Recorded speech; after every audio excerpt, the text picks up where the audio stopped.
జిల్లా పరిషత్ ఉన్నత బాలుర పాఠశాలలో భాగంగా శిక్ష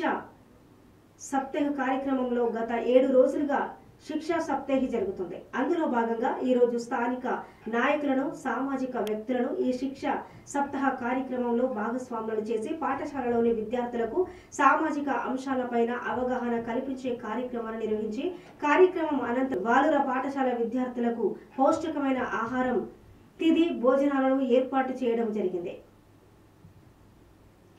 ఈ శిక్షా సప్తాహి కార్యక్రమంలో బాలుర ఉన్నత పాఠశాల ప్రధానోపాధ్యాయురాలు శ్రీమతి జ్యోతిరెడ్డి గారు, ఉపాధ్యాయులు రమాదేవి గారు,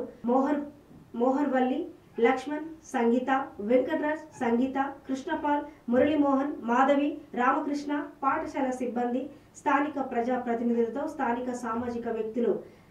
చింతల మాణిక్యారెడ్డి గారు, జేఏసీ సురేందర్ రెడ్డి గారు, తూఫ్రాన్ లక్ష్మణ్, ఆంటోనీ, రవి, కిరణ్, అజిత్ సాయి, శంకర్, రామ్ సింగ్, ఆనంద్, మేజర్ తో పాటు పాఠశాల విద్యార్థులు పాల్గొనడం జరిగింది.